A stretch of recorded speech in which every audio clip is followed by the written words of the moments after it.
All right, well, thank you so much for watching us and for your patience. We are starting this a bit late. Our guests encountered hold up on their way, and that's just natural at this point in time. Fuel scarcity is still biting very hard. This morning, we told you that we'll be looking at the fate of the business climate in Nigeria.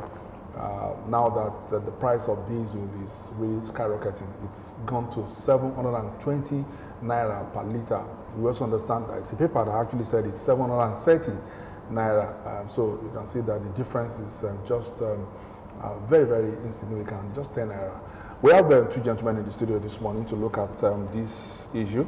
On my immediate right is Mr. Kozim Sanusi. He's an architect. He's from the academia. He's joining us this morning. Good morning, Mr. Sanusi. Thank you very much. Thank you for having me. Join us. Thank you so much. It's a pleasure every time. We also have somebody, a businessman, a baker for that matter, Mr. Kunle Adekunle. This morning we spoke about bakers in Nigeria threatening to shut down. I don't know whether it's going to also shut down. Mr. Adekunle, good morning. Good morning, viewers. Thank you so much for joining us. Bless you. Okay, the fate of Nigeria's business climate as price of diesel soars. There's no way we will not talk about the effect of PMS2, the increasing price of PMS, but specifically because of the importance of diesel, in our national life. That's what we're actually looking at. Mr. Sanusi, I'm going to start with you. Now, for a country that is abundantly blessed, with energy sources and all of that, should we be going through this kind of situation? Thank you. This is an unfortunate question. I'm sorry for it. Yes, it's very, very unfortunate. It's very saddening that at this point in our national life, we seem to, be going around in a circle. This is a discourse that I've been holding for decades now. And there doesn't seem to be any hands to this in sight. Yes, we are blessed. And I don't want to agree with some people that have said maybe our blessings are causes indirectly. Maybe because we are so blessed, it is making us like a bicycle. That maybe other nations or countries that are not so blessed, their circumstance is making them think and want to survive. They need to survive sometimes brings out your ingenuity. But sometimes when I saw this write-up somewhere where a business person, a successful business person, was doing an inspirational talk somewhere, and he gave an analogy of 4 generations of wealthy people. He says the first person, the first person in the line of that generation stood up from or arose from a very, very impoverished background, built fortune, built wealth, handed over to his son. That one was also, from inheritance, he was doing well too. And the third generation, also managed. But he said by the 4th generation, the whole thing would have been depleted. Yes. Because, if you, permit me to use the Yoruba, proven that it doesn't last. Whatever you don't strive for, it doesn't last. It's unfortunate that we are so well positioned, like you rightly put it, Mr. Abiodun, but we don't seem to be getting it right, and we don't seem to be ready to even strive to get it right. I feel quite despondent when I hear chief actors, chief players in very strategic positions that are supposed to be administering, very critical areas of our lives, coming to speak like ordinary, citizens that they are supposed to be ruling over. Quite some, not too long ago, you hear the Minister of State for Petroleum.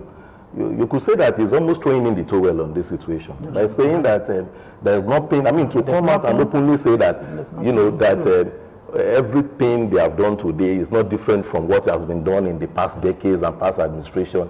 Yet there has not been any positive result. It's like saying that, come on, at this point we don't. We're just there. Yes, there is reality that there is no nation that exists on its own. all of us are hooked into a global, economy, a global market. We are all hooked. There is an interdependence. If we didn't understand it before, the happenings of today is making us understand it better. I mean, the crisis between Russia and Ukraine is making everybody, even the common man on the street, understanding it better now that we are not a standalone at any time when it comes to economy. But then, any nation that is what is sought, we always create buffer from any shock that will come from the international market. Okay, maybe we should also ask this question, which is largely going to be based on the understanding of the people with what is happening with diesel right now. I don't know if you help us to simplify it so that the people watching us now would understand why diesel is being sold at 730 naira or 20 naira, as the case may be in different places. Thank you. Okay. You see, like my colleague had rightly said, we are getting a lot of things wrong in this nation. And I think I want to start with why the pressure on diesel. For instance, the category of people that use diesel, we want to talk about those who move bulk goods. But go and check your statistics very well now. You find out that more people use diesel to generate power in their industries. Just like petrol. Before, you see, when we talk of petrol scarcity, it's only those who own cars. But anytime there's petrol scarcity, because the power that we generate is not enough, every home power their own, they use generator. Ditto industries these days, every organization, for instance, in my own case, I use diesel 24/7. The public power supply is not there. My question is, are there no people planning for this nation? Do they even think beyond today? When I looked at the whole thing started from value system. There's value erosion in this nation. Nobody cares. If you do the right thing, you are not compensated. Those who are doing the wrong thing are the ones that are actually being celebrated. Are you saying that because of the pressure on diesel, that's why the price is increasing, or there are other reasons? No, you see, if there are no pressure, much pressure, it will not be felt by the whole society. But because of the pressure that is on diesel, every one of us, everything depends. You use diesel to move your goods. In most industries, you use diesel to power your generators. So there is a lot of, you see, when they were talking, they said it had been deregulated. Fine. So there is no subsidy on... No subsidy on diesel. It's fine, no problem. But the thing is, we are not producing anything. We are always only buying. I think last week, crude oil now sells for about $134, $135 per barrel. And we know diesel is a byproduct of crude oil. And we have crude oil in this nation. If we are so good, or we had planned ahead, and we are producing on our own, the cost of ferrying diesel from other nations to Nigeria, remove that cost, then you find out that the price would have come down. If we produce anything here and we consume it here, the price will be down. Rather than producing somewhere, the cost, logistic cost, go and check around. Logistics cost is taking about 30 to 40% of most products now. So that's why everything, people say it depends on diesel, it depends on petrol, because we have not made provision for alternative source. In the case of diesel, there's no provision for alternative source of energy. Let me go this way. Last week, somebody was talking about, in the National Assembly, they were talking about empowering states to generate electricity. Why on earth will anybody say the federal government alone should generate electricity? And they've been talking about it for quite some time. If states are allowed to generate electricity, if individuals who have the wherewithal are allowed, the pressure we have on diesel will definitely come down. If most industries are able to get electricity from other sources, not only on diesel, then 50% of the pressure on diesel will come down. Okay, will that also affect the price of diesel at that stage if there's no pressure on diesel, like he has been saying? And of course, I also like to ask this question. Do you think we have an alternative to diesel as we speak right now?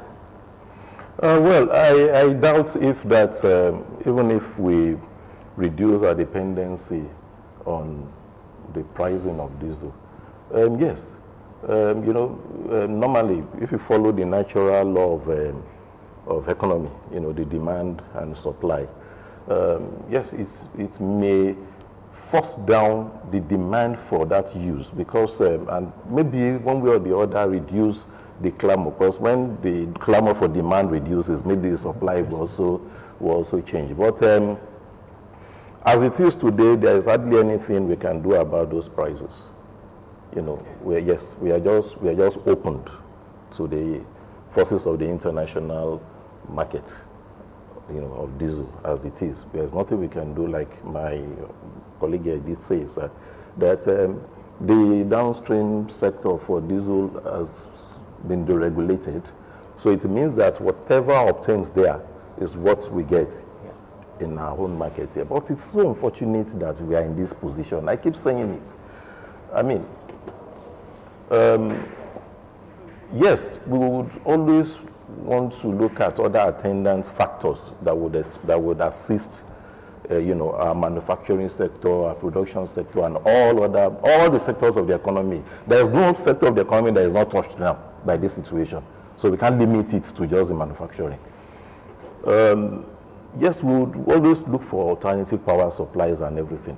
But there is no nation anywhere in the world that is not supposed to thrive from what is its own. There's no nation. I mean, with what we're having now, what all other nations are doing is taking full control of their local markets, local economic products. That's what they're doing, to buffer what is happening in the international stage. But that is not what is obtainable here. We are just open. I mean, because why at this point in time are we so dependent on, the very, very unstable, crude oil market there now as it is, and it can spiral to whatever in the next few weeks because there doesn't seem to be immediate alternative or ways out of this cold drum right now. It may not, going back to your question, it may not really change in the immediate because we don't have commensurate infrastructural or policy drive to bring about that change immediately. We've just been talking. We're not walking our talk. So that would mean that we have to probably go back to history. Mr. Adekunle, let me go back to you now. I mean, between 1970, when we had oil boom, and now it's been the same story. Because I read some papers, old papers recently, I think around 1980 publications, and I saw the front pages of those papers, and I still saw caves, fair crisis, and all of that. So why is our nation so open to, just like you said, so open to the control of other international economies, so to say? And why is it, as a country, we have not actually, been able to, address our own problems and find our own local solutions to our own problems? I think the issue is with our policies. We are not consistent in our economic policies in this nation.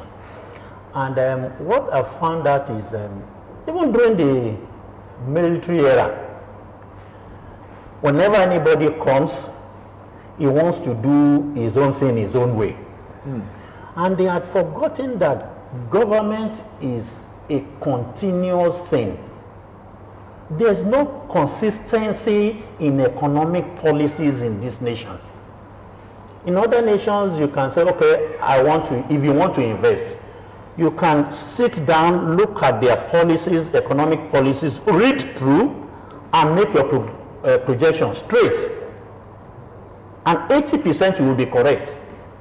But in Nigeria, the consistency is not there. We mix politics with governance.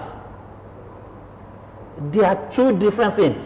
A man comes into power today, the next thing he does is he wants to change the whole scenario of governance. They are two different things. Isn't that about the arrogance of those who have come to power? Because, for instance, if I become president or if I become governor, a new governor or new president of a particular society, what stops me from actually picking it from where the last president or where the last governor left it? The truth is, majority of those in power, political power, are not actually prepared. And it's not for the love of the nation or for the love of the people that they strive to be there. Majority strive to be there for their own economical gain, their personal gain. You know, why would somebody build a structure, put a structure on ground, and I get to power and I just rock the boat? There was a time I made an investment when Babangida, you remember that time when he said they should reduce, that bread should not be produced on whole wheat, that we should bring in cassava. I invested so much in cassava flour production, and the business was thriving. The same man, when another minister of finance or economic something came in, the same regime, the man just woke up one day and he said, no problem, you can import wheat. Under the same government. Under the same government. And the whole thing just, a lot of us lost good money. That is the same government. You find that even the only person, I'm not political, the only person we can give it to a little is this present federal government. At least most of the abandoned, why do we have abandoned projects? Infrastructural projects for that matter. What does it cost you? Somebody had been building something, got into 70%, and you get into power, you complete. If it is for the good of the people, why would you not complete it and get it going? The present government, they are trying to change the scenario. So when people are not prepared, majority of the people in government today are not prepared. An apology to the civil servants. The civil servants are not making things easy. How? Thank you. I make bold to say it. Majority of the policies, the bedrock comes from the civil servants. And I tell people that if the Nigerian civil servants will stand on the hours and say this country will move forward, it will definitely move forward. Mediocrity, selfish interest. I don't want, for instance, here, let's start from recruitment. Do you recruit the best staff here? Do you?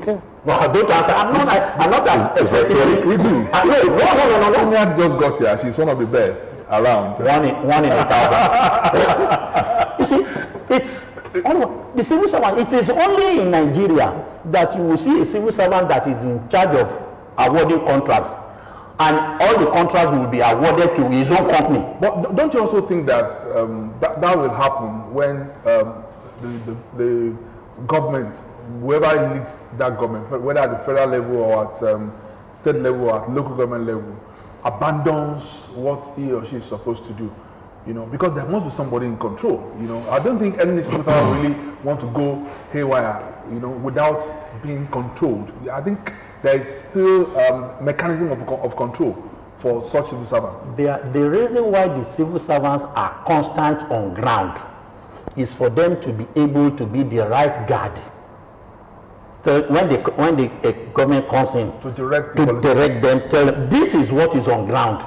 This is the policy, the state policy on this aspect. This is the state policy on this aspect. But you'll find out that because of selfish interests, selfish reasons, they just throw in the towel. We've seen situations where they direct them aright, and the man or the Political woman leaders. decides to do something else. But in that instance, we all know the public, the business. Maybe. Maybe Mr. Sanusi will also have a few things to actually say about that. Yes, I have a few things to say. If I have loads of comments on that, and see, one of the things that we lack as a people, is that, like Oga did rightly say here, we have a nation that has, we don't have a political identity. We don't have what I call political culture. We don't have it. I mean, and if you allow me, I mean, to an extent, I think in this particular administration, maybe it's going to take shape a little, because we need to identify a party for what it stands for. That is what would help us. Democracy as a system of government is not ours. We didn't conjure it. We just got it, And if we were to implement or use this as a means of governing ourselves and ruling our lives, then it means that we can't do a part borrowing of this. We have to do it wholeheartedly, especially looking at the positives. Over there, all the two parties, for instance, let's take the American democracy, which is like the exemplary democracy, the modern democracy anywhere. The two major parties are known for their political tradition and culture. Before the advent of any government, any of them into office, you already, even as a citizen, you have an idea of the kind of policies they will pursue. So it's not, and that's why I said that the civil servant is not, I find it, I don't agree with these arguments, anywhere I find it, where they say, the civil servant, they're the ones leading the politicians to steal, they're the ones teaching them to mess up the system. That's not supposed to be. The civil servants are just they are leg soldiers. They're supposed to drive, they're like tools. They're supposed to drive the policy of the incoming government. The elementary government that we studied too told us that civil servants are not supposed to be heard or seen. And because they are servants. But it is an abnormality. It's an anomaly now. When you have a politician that does not even know his left from right, that is coming into office without a clear-cut route to achieving his objective. That is if there is even an objective. Should we blame, before something that comes in, should we blame the current government for this diesel crisis? Should we? I don't think we should. Well, it's a problem that transcends this period. And the only thing people are holding up on this government now is that at least you promised us, or you made rosy promises when you were also coming in. And that is when we play politics of, street politics. That is what we do every day. We don't do critical analysis of the situation as it is, and coming out to tell the populace the truth about the situation and about the realities. But because you just want to be in government at all costs, you come and promise all sorts of, tell all sorts of lies. The Minister of Petroleum, you said was almost despondent. I mean, according to you, don't you think that is truth? He has told the public. We'll still hold him responsible for coming out to tell us, because he wasn't telling us that. Okay. The promise he gave us was going to be better. Yes. At this stage, what would be looking forward to the reasonable solutions to all of this problem? So what must the leadership of the country be doing right now to make sure the price of diesel comes down, if that's going to be possible, and of course also for producers or people that make use of this commodity to actually, what must they be doing right now, government and also the people that are involved? These are simple business formulas. Oga just gave us one. He is into the bread making industry. He had a policy that would work for him. He quickly went into farming, cultivating cassava. He wants to control his value chain. It's as simple as that. If you don't control your value chain, if it's not in your hand, if it's in the hand of some other person, there's no way you can derive value from it. It's clear. I mean, it's very clear. If Okay, they've been touting it everywhere. The silver lining for us in all of this is Dangote refinery. That is what all of us are hinging on to now. That until it comes up, and Dangote is the businessman. It's a businessman, for God's sake. Well, I don't know unless Nigeria will hold whatever. I think they said they have. So, do we have? What can we do to increase or probably reduce the usage of diesel at this stage? Is there alternatives? Yes, there are alternatives. Yes, there are alternatives. When we were younger, bulk goods are moved by rail across the nation. Bulk goods are moved by train across the nation. And you'll find out that we had less trailers on our roads. The cost was lower then. The roads last longer because you don't put these heavy duties on the roads. Then the pressure on diesel actually came about when we actually destroyed our rail system. That was when the pressure, the people now shifted to using trailers. If we will go back and correct, this present government is talking about revitalizing the rail system. If we are able to do that, then I said at the beginning, those of us in production, if we are able, if the government is able to produce electricity, and quality electricity, and we don't have to generate power on ourselves by using diesel. Then it's, I don't know, it's only in Nigeria that it's only gas and hydro that they use to generate power. This solar is there, wind is there. So these people in government are not looking into that direction. In the 80s that we were saying, when we have petrol scarcity, 90 to 95% of those you find at the petrol stations are those who want to fuel their vehicles. Yes. The scenario is not the same thing now. Not buying into jerry cans. Not by majority of the people you see at petrol station now are those who want to buy petrol to power their generators. Either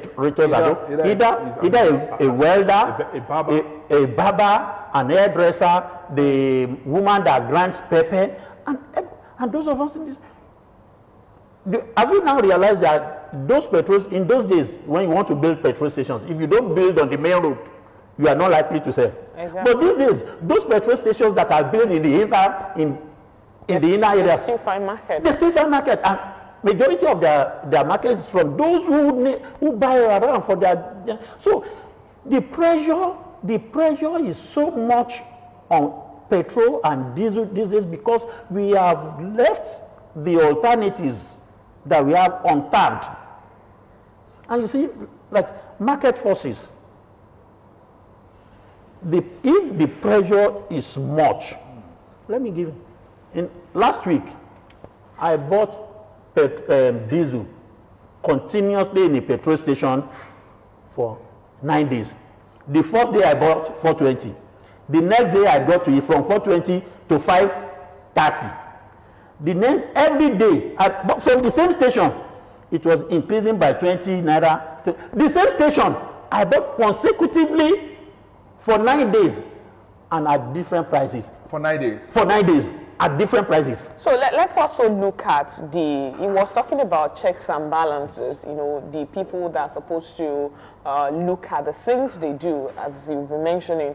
If you buy diesel for a particular rate today, is it that the person actually got a different product the following day or what? So talking about the regulation, do you think government also needs to work more on those that are actually the tax force are meant to also go about, monitoring what they sell and how they do the selling? You only monitor those who you are given an enabled environment to work. When we were younger, we used to have what they call price control then. Do you know why price control was able to work? because all other institutions were there doing the right thing. You get your product as at when due at the normal price, no in between, Okay. and they will expect you to.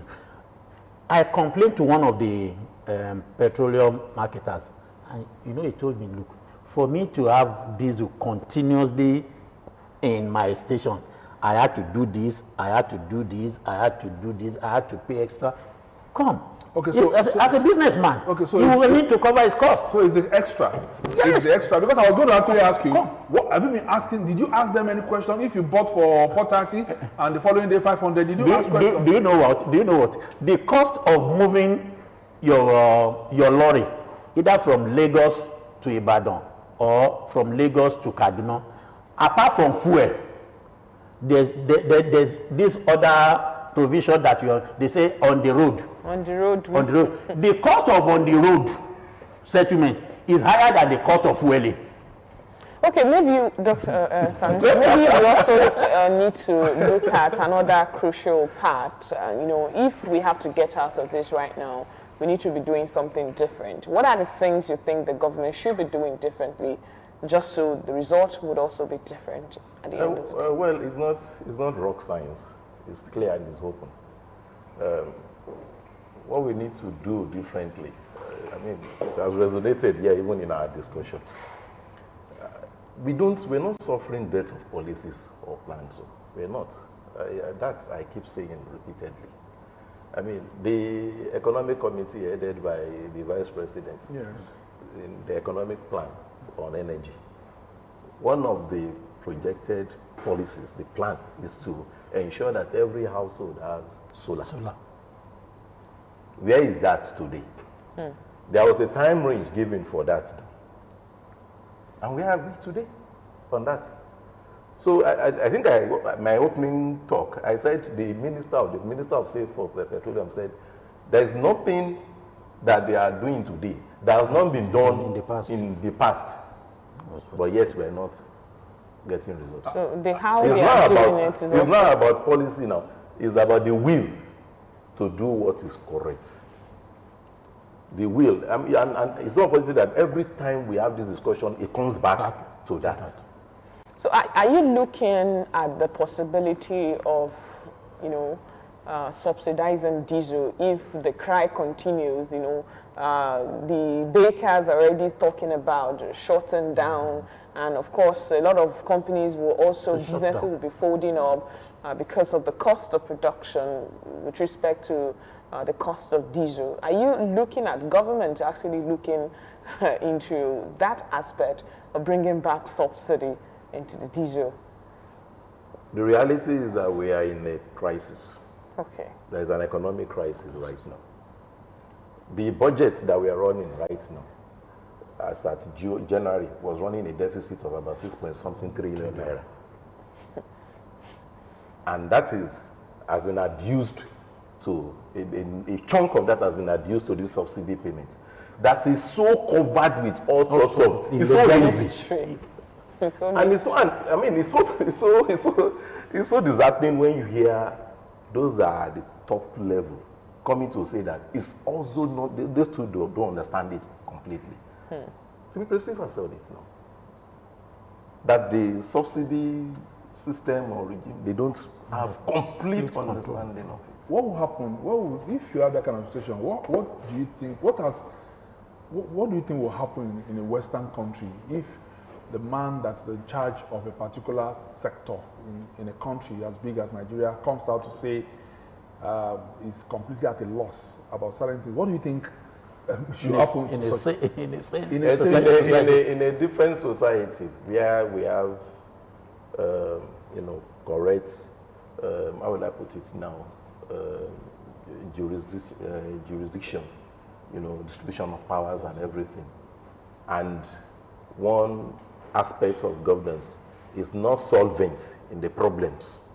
Because when he's talking from the angle of, you all know what I'm talking about. Yeah. You understand what I'm saying? Yeah. Who is going to call him to order? Does that person, is it the Senate president or who that, are they saying that they do also, are they absorbed? Are they saying that they don't understand where it's coming from. So where's the fate of the common man? Because I was actually expecting that Silva should have been invited to the National Assembly to answer some questions. We are all in this together. We are talking only about Silva. Last week, the finance minister said same thing. Yes, said true. She said electricity had been deregulated and that they have started deregulating fuel. She said it. The finance minister. This same government said last month that subsidy regime will wait for the next 18 months. We're talking about them coming out to tell us the truth. And what they have been saying precisely is that there is no money. And if we would have to, have money to spend on critical infrastructure, they have to remove the subsidy. And that's what they continue to say. So if you clamor for them to tell us the truth, and we are not willing to listen to the truth, or do we have something we also need to do as a people just to make sure we put them on their toes as they make those comments and, of course, make promises that they refuse to bring to fruition? We are all involved. Let me start this way. We are all involved. When in a nation where you entrust your life to the hands of some people and they just dangle with life, they don't care. But unfortunately, the whole lot of us on the other side, we don't care too. Like I think I mentioned it the other time. We have lost our value. When values are lost, a lot of things happen. I was talking to someone yesterday and I told them, I don't know where we are going. Hard work is not being rewarded again. In fact, hard work is not even being preached. In fact, truthfulness is not even being preached. In a nation where somebody goes and naked himself or herself on television, at the end is given 70 million or 80 million, and a first-class student is given 20,000 naira. Come, where is the value? Where is the value? In a nation where people can just do anything, those in power are so free because we at the other side, we refuse to do something about it. Biodo, let me ask, when last did you vote? You want to tell me on every voting day you are on duty, but that does not stop you from voting. No, that's what most journalists would say. Well, that's the reality. But do you know? Always here. Someone said, look, the professors will refuse to do their civic rights, and those with term as thug will do it. Exactly. And those with term as thug will come into power and they will direct the professor anyhow. Even when the professor says this is the right thing, they will tell you. So not until we all come together to wrestle this country out, those of us that think we have the wherewithal, we have the knowledge, we have the connection, we know the right thing, not until we stand up, make up our mind that we want to rescue this nation. So let me ask this. I think there are some people that are looking at it from another angle. That okay, we have companies that make use of diesel. Is it possible? Is there a possibility of a transition? Because petrol is now cheaper than diesel. Is there a conversion that could take place for people using articulated trucks to go back into using petrol to move their businesses forward? We understand that there are some vehicles that are using gas. But let me be sincere with you on this program. I think I bought the last diesel I bought 680. I was to buy yesterday. They said 720. I didn't buy that of 720 yesterday. Do you know what? Immediately they told me that 4 days ago I ordered another generator that uses gas. I told them.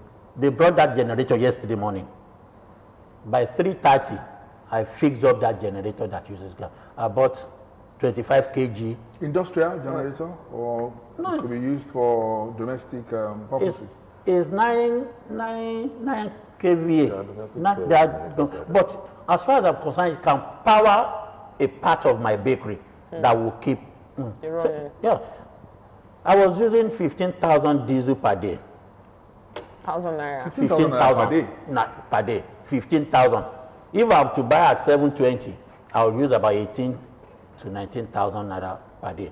So I got this generator that uses gas. I fixed it up yesterday. We started using it in 7:30. I bought 25 kg gas for 15,000.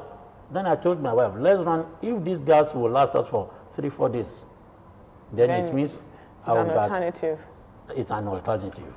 Your colleagues, probably at the national level, probably they are not really thinking deep the way you are thinking, because we saw it in the papers this morning that bakers in Nigeria are threatening to shut down. Oh, we are talking about power alone. Let me tell you what it translates to. The price of flour had increased.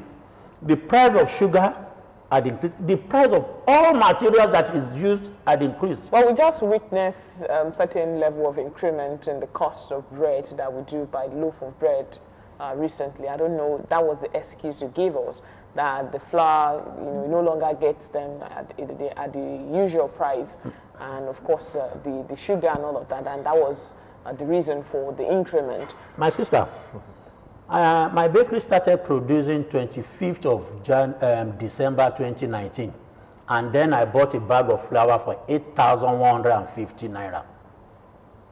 Today, a bag of flour sells for 21,400. Between 2019 and now, that's like... Last week Monday, no, today is Monday. Last week Monday, I was about buying flour. That man, I called him at 9 p.m. and he said 20,650 per bag. So no problem. On Monday morning, I was in the bank about to transfer. Then his call came in. It's no Said, longer. no, I said, have I paid? I said, I'm in the bank. I said I should not pay again. Said, the cost now is 21,400. Between 9 p.m. and 9 a.m. Okay, I think we need to take a break now, because we're really getting to somewhere very interesting on this issue. Mr. Adekunle is a baker, a popular one in Abeokuta, and so he's actually going to break down some things. Mr. Kozim, as an architect, and we're also going to ask him how this is also affecting architecture. Maybe it's not affecting architecture, I don't know. We know how it's affecting our industry, broadcasting industry, but then we're still on air, and we are doing what we're supposed to do. We'll take this break now. When we come back, we'll continue with the discussion. We're looking at the fate of Nigeria's business climate as the price of diesel soars. Stay with us. We'll be back in a short while.